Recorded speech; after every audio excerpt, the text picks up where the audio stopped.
Welcome to the month of January.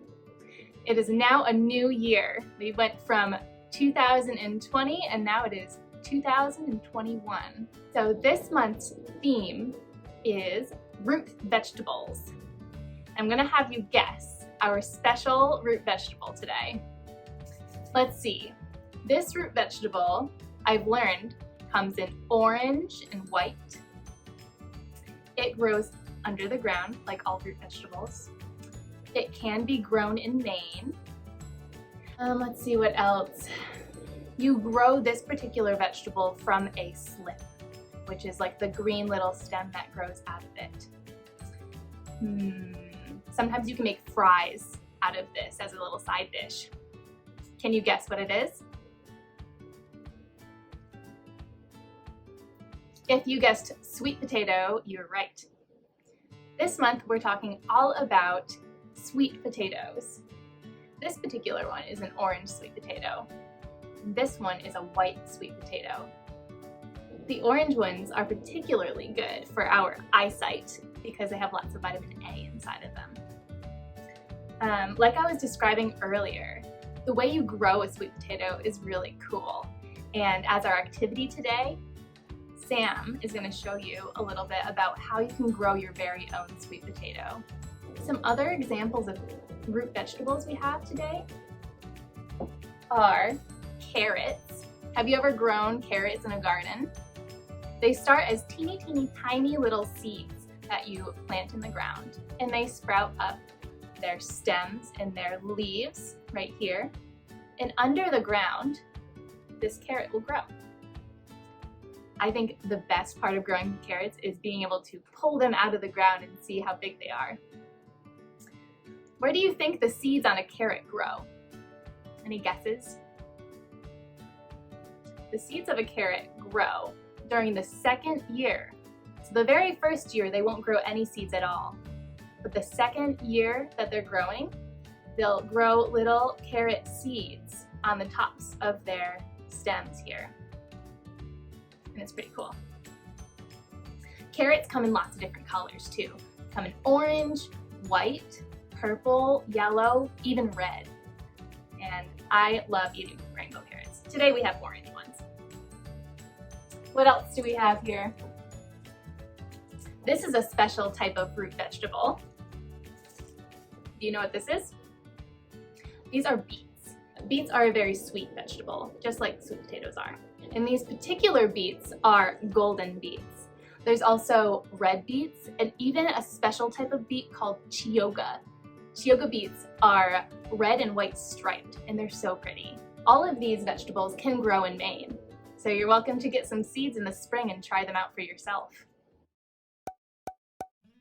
Let's take out our MyPlate. We've talked about this the last few months.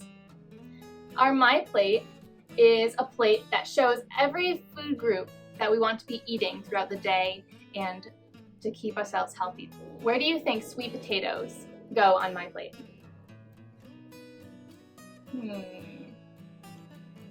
Which one? Either a fruit or a vegetable? Sweet potatoes are a root vegetable. They go under our vegetables because there are not seeds inside of the sweet potato.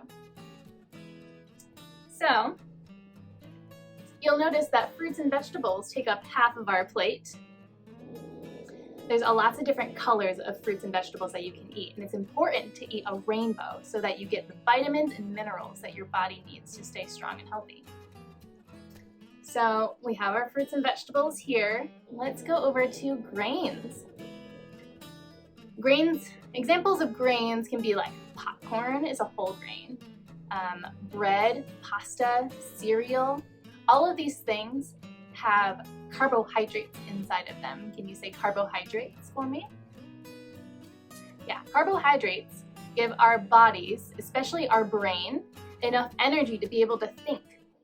We need energy for our muscles and our brain to be able to think clearly and run and move every day. Down to our protein, you'll see that a quarter of our plate is protein. We can get protein from animals or plants. Animal proteins are things like chicken, steak, turkey, Can you think of other animal proteins? There's lots of them. Burgers are a type of protein.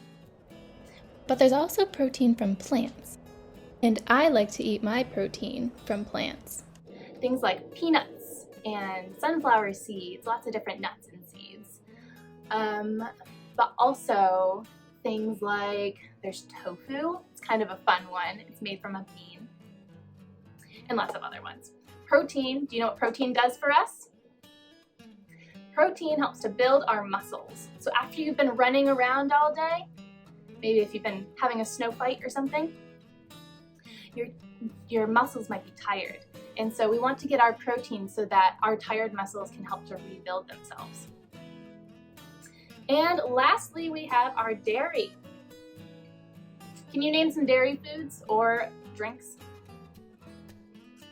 Some of them I can think of are things like cow's milk or plant-based milks like oat milk, cashew milk, almond milk, lots of different ones. There's also cheese, certain types of cheeses. What else? Yogurt. If you said yogurt, you're right. Yogurt is a type of dairy. Dairy has something special in it called calcium. Calcium helps to build our teeth and our bones so that they can stay very strong. So that is all of our food groups in MyPlate today. And I'm very excited to be trying some sweet potatoes with you guys. And that is in our vegetable category. Hello everyone. So for our taste test today, we're going to be chopping up a sweet potato and we're going to be frying it, kind of like you'd fry on the stove top maybe for breakfast. I eat sweet potato all the time, and there's lots of different ways you can cut it.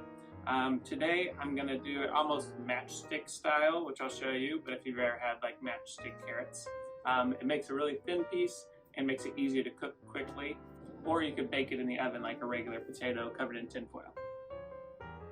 So for this matchstick kind of style sweet potato, I'm going to trim off the ends. These get a little tough when you're cooking them, so they're not quite as enjoyable. I'm going to cut my sweet potato in half. And if you've seen our videos before, you know we like to put the flat side down as we're cutting, making sure I keep my fingertips away from the blade.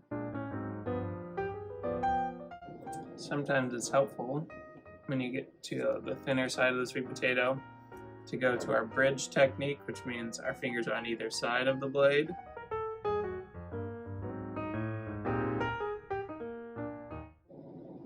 Gonna pull this in half, and now to get my matchstick, I'm gonna do nice thin cuts this way. And as you can see, I get these nice little pieces of sweet potato.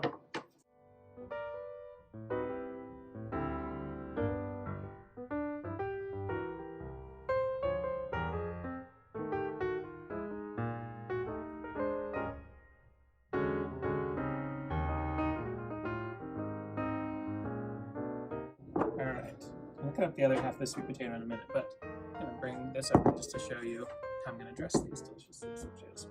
Take a little splash of olive oil. So, good for keeping my sweet potatoes from burning while I cook them on the stove top, keeps them from sticking to it. And I'm going to sprinkle a little bit of onion powder on there, garlic powder. These are some of my favorite flavors, but you can always try other ones yourself at home. And then just a little salt and pepper. I put salt and pepper on most things I cook. Some good base flavors there.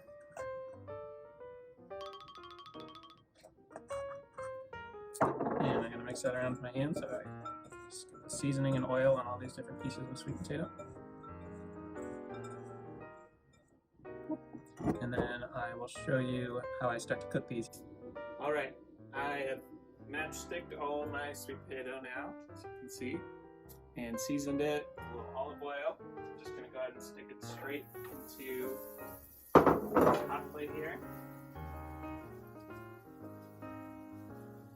Spread it out so there's kind of a nice even layer on the bottom.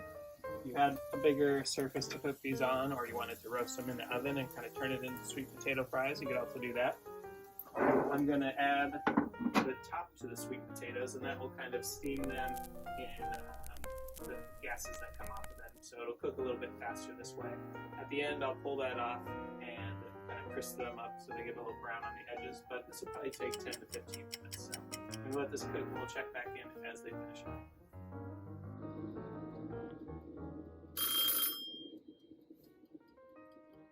Alright, looking like our sweet potatoes are about done. Got some nice crispy edges on a few of them. You can see they're kind of floppy, which means that they should be nice and tender enough to eat. And you can enjoy these however you want. This is one of my favorite breakfast meals, so maybe some eggs and toast or something with this would be delicious. But enjoy them however you want. We're going to try them in just a minute. I'll give you a little feedback.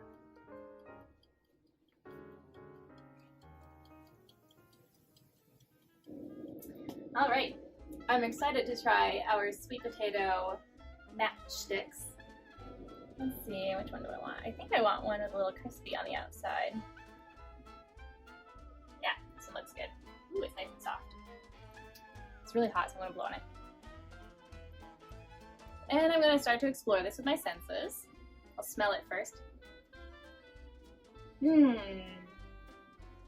sweetness really comes through when you cook the sweet potato. So it smells a little sweet, but I also smell kind of like the garlic powder, so it's a little sweet and a little savory smelling. I don't think it makes too much of a sound when I try and break it. Yeah, I don't hear it doing anything. Let's see. I'm looking at it. It's a darker orange than when it started, which is kind of cool. And it has a little darker around the outside where it's a little crispier. And yeah, I think I'm going to try it. I'll lick it first. I get a little bit of the sweetness, but I really don't taste it yet.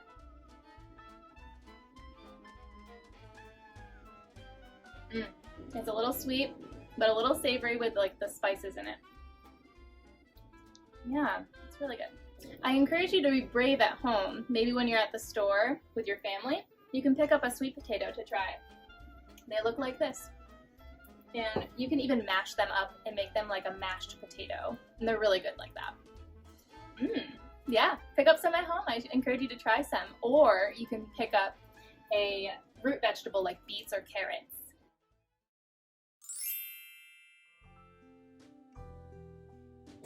Hello, hello. It's story time. Today, me and my friend Spud the sweet potato are going to read a story called Right This Very Minute by Liesl H. Detlefsen. Right This Very Minute is all about tracing your meal all the way back to the farm where your food grew. All right, Spud, are you ready? I'm ready.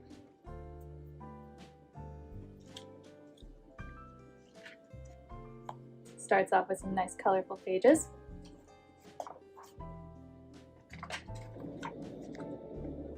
What's that you say? You're hungry for breakfast right this very minute? Then you need a farmer. You have the stories of so many right here on your table. How many of you like pancakes for breakfast? Do you know where they came from? Right this very minute, in a citrus grove, a grower tests oranges for ripeness. When the fruit is ready, the harvesting crew will pick the oranges, which will be squeezed into the juice you drink in the morning. So your orange juice comes from orange trees. Oranges can't grow in Maine, but they're probably grown in places like Florida or someplace warm. Right this very minute, in a new field on the wheat farm, a farmer drills furrows, the perfect depth for seeds. Your pancakes were made with wheat that was grown, harvested, and then ground into flour. So the flour that you make pancakes with is made out of these little seeds, called wheat seeds. What else do you put on top of pancakes? Maybe some maple syrup? Right this very minute, in a sugar bush filled with maple trees, a sugar maker replaces old collection buckets with new tubing system to carry maple sap to a storage tank. So they're collecting maple sap from the trees to make maple syrup. The sap will be boiled down in evaporators until it becomes thick and sweet, like the maple syrup you've poured on your pancakes.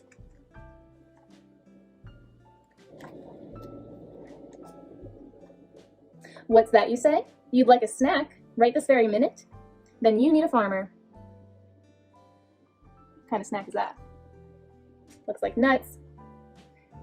You have the knowledge of so many right here in your hands. Right this very minute, as the sun sets on a cranberry marsh, a grower starts protecting the crop from frost. The grower will be up all night checking the sprinklers that keep the plants from freezing. Also, cranberries can become part of your trail mix. Right this very minute, on a southern farm, a peanut farmer installs soil sensors to make sure the fields aren't too wet or too dry. The sensors help the farmers decide when and how much to water these sensitive plants. So peanut plants are very sensitive and they need a certain amount of water to grow. And that's what that farmer is doing right there. It's measuring how much water is in the soil. What's that you say? It's time for lunch right this very minute? Then you need a farmer. What are they having for lunch? You have the hard work of so many right in your lunchbox. Let's see where our sandwiches come from. Right this very minute, a dairy farmer tends the cows. The cheese in your sandwich was made with milk from cows that must be milked at least twice every single day, whether it's a weekday, a Saturday, a birthday, or a holiday. Dairy farmers work every single day to milk their cows. Right this very minute, farmers till and test the soil for nutrients to make sure it's healthy before planting seeds that will grow into long, crunchy carrots. Remember, carrots are a root vegetable, just like our theme this month. Right this very minute, an apple grower works with a beekeeper to bring beehives into an orchard. Why do we need bees in an apple orchard? Well, hundreds of thousands of honeybees will pollinate the pale pink blossoms, helping each tree grow many bushels of apples for you to enjoy. So without the bees, we wouldn't be able to have apples. What's that you say? You ready for dinner right this very minute? Then you need a farmer. You have the pride of so many right here on your plate. Oh, let's explore where these come from. Cheeseburger, baked potato, a salad. Right this very minute, a cattle rancher moves the herd to wide pasture to graze. She cares for the cows and welcomes their calves into the world. When the calves are old enough, they will move to a new pasture or feed yards before they are harvested for the beef that will be made into your hamburgers. So your hamburgers come from these cows here.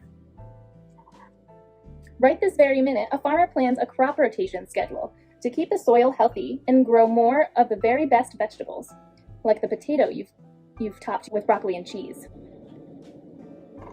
Have you ever grown a potato? Look at the doggy, isn't he cute? It's a whole family of farmers. Let's see.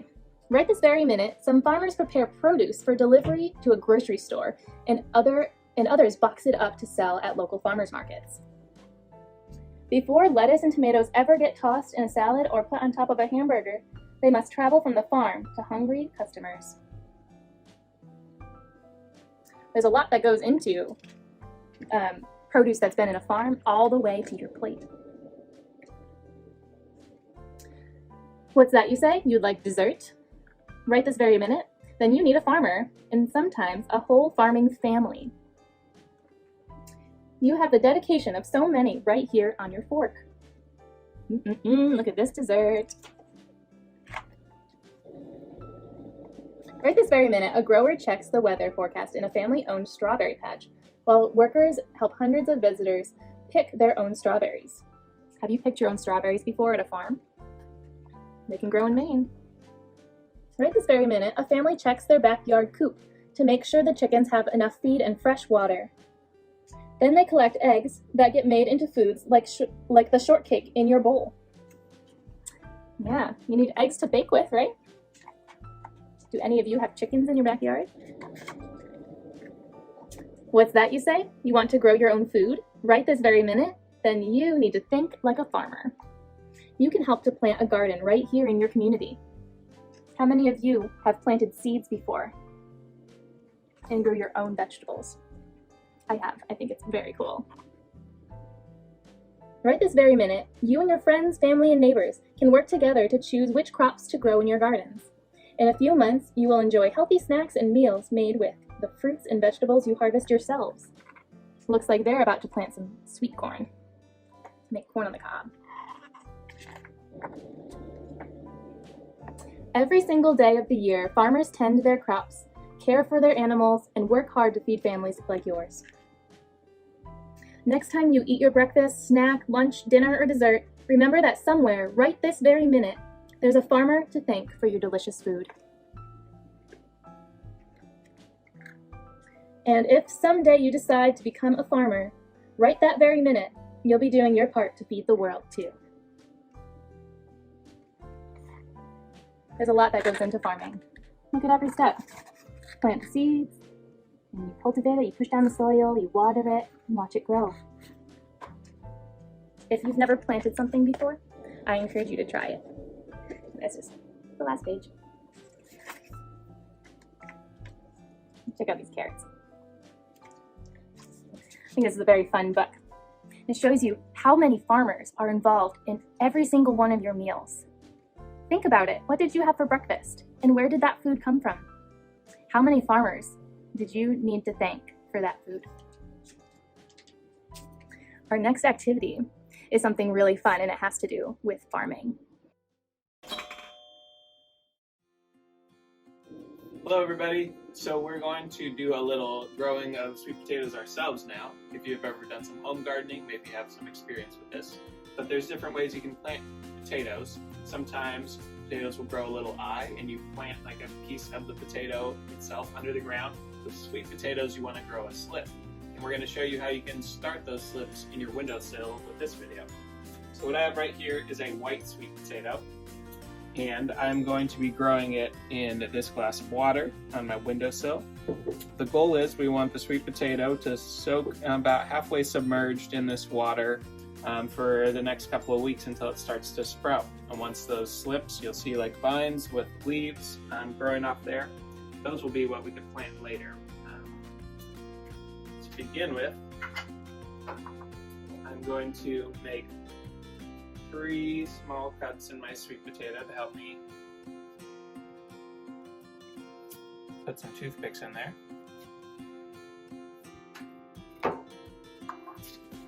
Got my toothpicks. Put them right in those cuts now. You want 3 because the tripod of 3 different cuts will help you balance the sweet potato.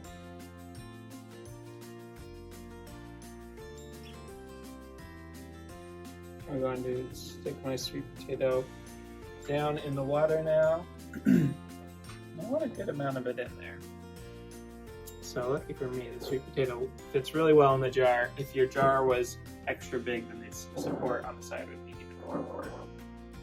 But now I'm going to take this sweet potato and I'll stick it in my window for the next couple of weeks. There should be some roots that I see growing out of the bottom here first, and then the slips will sprout out themselves as well. And we'll give you a little update on the sweet potato if we see it growing. I encourage you to try this at home. You do it with a white sweet potato, with a regular golden sweet potato. This is probably more common. There's purple sweet potatoes out there.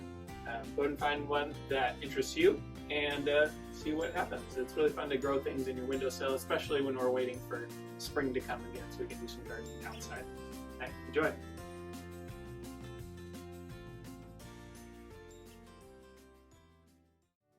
Well friends, thanks for joining us for January's Pick a Better Snack. I hope you enjoyed trying some root vegetables this month and maybe trying to grow some in your windowsill.